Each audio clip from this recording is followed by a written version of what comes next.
Hello friends, welcome to my channel. आज हम एकदम परफेक्ट और कंफर्टेबल प्लाज़ो की कटिंग और स्टिचिंग करेंगे।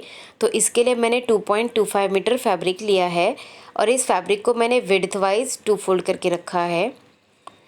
तो सबसे पहले हम फ्रंट का पार्ट कट करेंगे। तो यहाँ पर सबसे पहले हमें 2 इंच बेल्ट के लिए छोड़ देना है।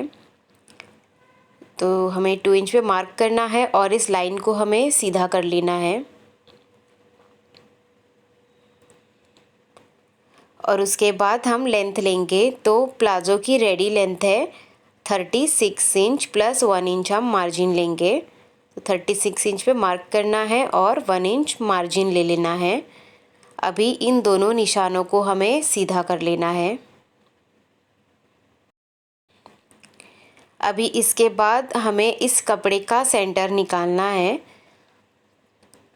तो यहाँ पर देखिए, इसका सेंटर आ रहा है 8.5 इंच पर।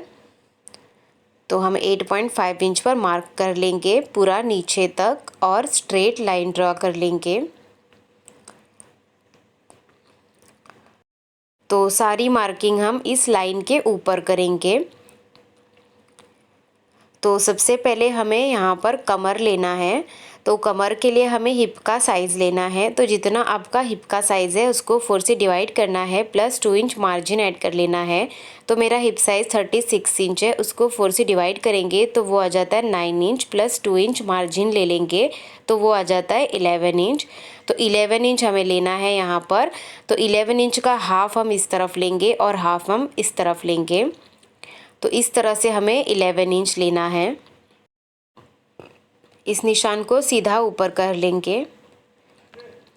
अभी यहाँ से हमें क्रॉच की लेंथ लेनी है आसन।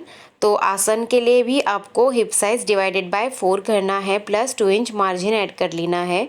तो यहाँ पर मेरा आ रहा है 11 इंच। तो मैं यहाँ पर 11 इंच पर मार्क कर लूँगी और स्ट्रेट लाइन ड्रॉ कर लेंगे। अभी यहाँ पर हमने 11 इंच लिया है तो यहाँ पर भी हम 11 इंच ही लेंगे और यहाँ पर भी स्ट्रेट लाइन ड्रॉ कर लेंगे। अभी इन दोनों पॉइंट्स को जोड़ देंगे। अभी यहाँ पर हमें आसन की गोलाई देनी है। तो इसके लिए हम 2 इंच पर मार्क करेंगे। हेवी साइज़ के लिए आपको 2.5 इंच लेना है और उसके बाद यहाँ से राउंड शेप दे देना है। अभी बॉटम में हम ये पूरा घेरा ले लेंगे जितना है। तो इसके लिए हम इस निशान को यहाँ पर जोड़ देंगे। यहाँ पर घेरा आप कम ज़्यादा भी कर सकते हैं। तो मेरा जितना कपड़े का है उतना मैं पूरा ले रही हूँ। अभी ये जो पॉइंट है यहाँ से हम ऊपर से लेंगे, इसे ऊपर से हमें इसे जोड़ना है नीचे बॉटम तक तिरछा।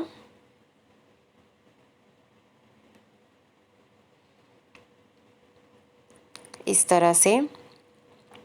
तो इस तरह से मार्किंग हो गई है फ्रंट पार्ट की। अब हम इसकी यहाँ से कटिंग कर लेंगे। तो हमने फ्रंट पार्ट की कटिंग कर ली है। ये देखिए, ये 2 पार्ट्स है फ्रंट पार्ट के। अभी हम इसे साइड में रखेंगे और बैक पार्ट के लिए 2 पार्ट्स कट करेंगे। तो फैब्रिक को हमें फिर से डबल फोल्ड करके रखना है। तो ये देखिए, हमने इसे डबल फोल्ड कर लिया है। अभी हम फ्रंट का पार्ट इसके ऊपर रखेंगे।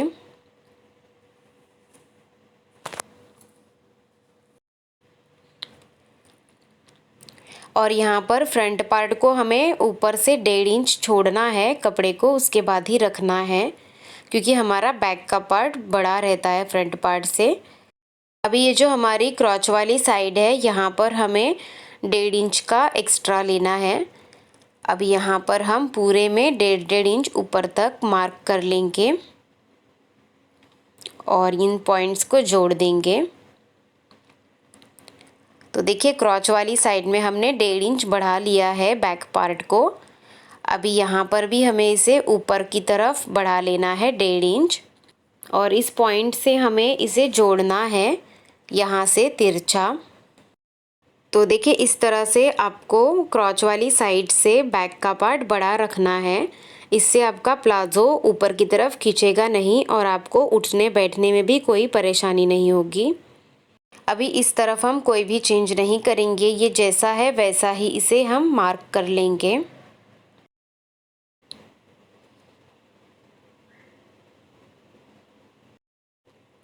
और इस पॉइंट को हमें नीचे जोड़ देना है, फ्रंट वाले पार्ट से मिला लेना है।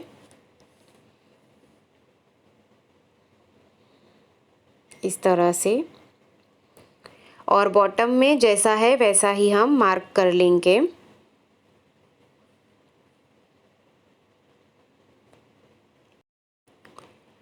अभी हम फ्रंट का पार्ट साइड में रख देंगे और अभी हम बैक पार्ट की यहाँ से कटिंग कर लेंगे। तो देखिए हमने बैक पार्ट की कटिंग कर ली है। ये हमारे बैक के 2 पार्ट्स है। अभी हम स्टिचिंग करेंगे तो सबसे पहले हमें क्रॉच में सिलाई लगा देनी है और सेम इसी तरह से हमें फ्रंट पार्ट लेना है और यहाँ पर भी हमें क्रॉच में सिलाई लगा देनी है। तो देखिए हमने यहाँ पर क्रॉच में सिलाई लगा दी है। अभी हम इसे ओपन कर लेंगे। ये हमारा बैक का पार्ट है और सेम इसी तरह से हमने फ्रंट पार्ट के क्रॉच में भी सिलाई लगा दी है। अभी हम इसे ओपन करेंगे और इसके ऊपर उल्टा रखेंगे। दोनों पार्ट्स की सीधी साइड हमें अंदर की तरफ रखनी है।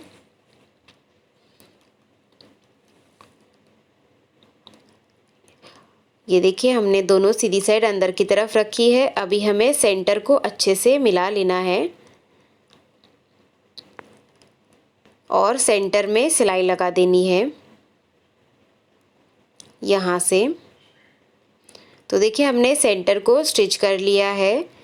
अभी हम साइड स्टिच करेंगे। तो यहाँ पर देखिए फ्रंट का पार्ट हमारा छोटा है तो भी हमें दोनों पार्ट्स की किनारियों को अच्छे से मिला लेना है और किनारे से सिलाई लगा के इसे अटैच कर लेना है। इसी तरह से दूसरे वाले साइड में भी हमें दोनों किनारियों को मिलाना है और सिलाई लगा देनी है। तो देखिए हमने दोनों पार्ट्स को अटैच कर लिया है। अभी इसके बॉटम को हम डबल फोल्ड कर देंगे। तो बॉटम डबल फोल्ड करने के बाद हम बेल्ट बनाएंगे। तो बेल्ट के लिए हमने 2 इंच ऊपर छोड़ा था, तो सबसे पहले 1/2 इंच का फोल्ड करेंगे, उसके बाद 1.5 इंच का फोल्ड कर लेंगे और पूरे में स्टिच कर लेंगे और थोड़ा सा ओपन रखेंगे इलास्टिक को अंदर डालने के लिए। तो देखिए हमने यहाँ पर पूरे में स्टिच कर लिया है और यहाँ पर हमने थोड़ा सा ओपन रखा है। तो अभी ये हमने इलास्टिक लिया है और इलास्टिक की लेंथ हमने 27 इंच ली है। तो जितना आपका वेस्ट है उससे 3 से 4 इंच कम लेना है। तो मेरा वेस्ट 30 इंच है तो मैंने 27 इंच का इलास्टिक ले लिया है। अभी यहाँ पर हम पिन लगा लेंगे और अभी यहाँ पर जहाँ हमने ओपन रखा है वहाँ से हम इलास्टिक को अंदर पास करेंगे। एक तरफ से डाल के दूसरी तरफ से हमें इलास्टिक को बाहर निकालना है इस तरह से। उसके बाद इलास्टिक को ओवरलैप करना है और यहाँ पर स्टिच कर देना है। तो देखिए हमने यहाँ पर इसे स्टिच कर लिया है।